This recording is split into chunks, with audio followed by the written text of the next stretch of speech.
Alright, this year Greece was like, what if we sent something slightly unhinged, but like on purpose? And I'm intrigued. There seem to only be two opinions online about this. Either this is genius or this is incredibly annoying. And in Eurovision terms, that means we're in for a good time. So let's check it out.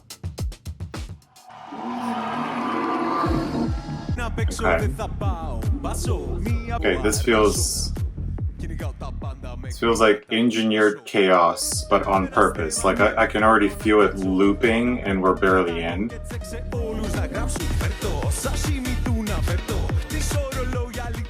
This is a chant, it's not a chorus. It's the kind of thing that a crowd just like latches onto immediately, and he knows exactly what he's doing. And mind you, the production is fairly complex and well layered. This is not a bad, like a lazy production. It's produced really well. And this only works because he's selling it. If the performer didn't have this level of control, this would fall apart instantly. It's cute. This is clearly for the gays, the days, and the Eurovision fandom. If you don't get this, it's not for you. I'm sorry. This is meant to amuse, not to impress. So if you hate this, it's most likely not for you.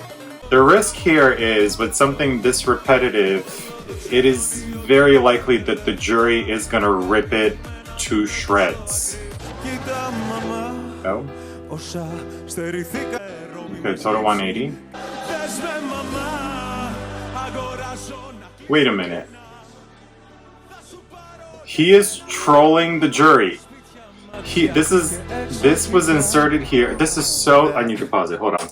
I know we're towards the end of the song, but this was so smart because what he just did there is he knew, but he's basically getting in front of the criticism. He knew the number one criticism was going to be, this is too repetitive, it sounds like a dumb song, why did this even get made? The jury tends to hate songs like these, right? So what he did here was like, hey, I know what you're going to say about this song, so I'm going to show you that I know all the rules. That's why I'm breaking them. The number one thing that they teach you when you start any kind of like art form and you start learning is it's wonderful to break the rules because that's how we grow. But in order to break the rules, you have to know them first. So this was his way of basically saying, hey, jury people, where you're going, I'm coming from.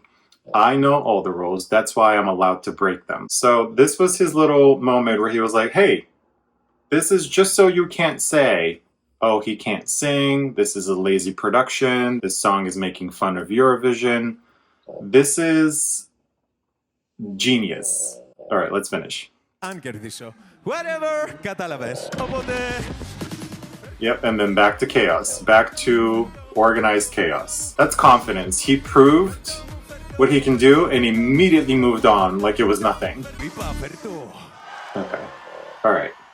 Let's talk about Greece. Greece is being very intentional here. What I really appreciate about this entry is it's not pretending to be anything.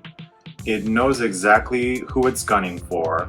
It is speaking directly to the people who understand Eurovision as a system. The repetition, the structure, the even pacing, the chant-like quality to it, it feels designed for how fans engage with these songs, not in isolation, but during the actual show. He is absolutely going to qualify. There's not even a question about this. When he comes out to perform this, it's going to be insanity. On paper, this shouldn't work. It's extremely repetitive. It's repetitive to the point where you'd normally call it out as a weakness, but it's used almost like a psychological hook here. I know I said it, I'm going to say it again. This is not lazy writing. It's actually extremely difficult to make something this repetitive hit effectively. There's a rebellious energy here, but it's not lazy or messy. That's the key difference. He is intentionally pushing against the Eurovision formula and the cliches that come with it, but from a place of somebody who understands it really, really well. We have to talk about that vocal moment towards the end.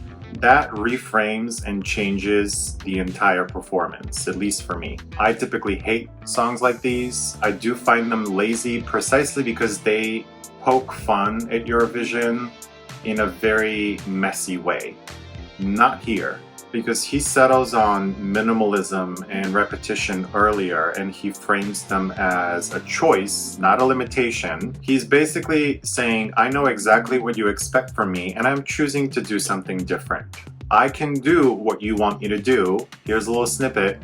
But I'm not gonna do that. I'm gonna do my own thing because that speaks to my fans more directly. I have no notes. That was genius. I also said this before, I'm gonna say it again. This is one of those entries where the performer is just as important, if not even more important than the song. This would not work if it wasn't him. I think this is going to be really interesting in terms of scoring. The televote is absolutely going to eat this up because it's memorable and it's interactive. The jury, I think, will still be tempted to penalize this, but I think they will really undermine their own credibility if they were to do that. At the end of the day, this isn't trying to please everyone. And honestly, whether people love it or hate it, this is exactly the kind of entry that sticks. And in Eurovision, that's half the battle already won. I think Eurovision fans are going to be pretty divided on this, so I'm curious, do you think this is a genius entry from Greece, or is it just not landing with you?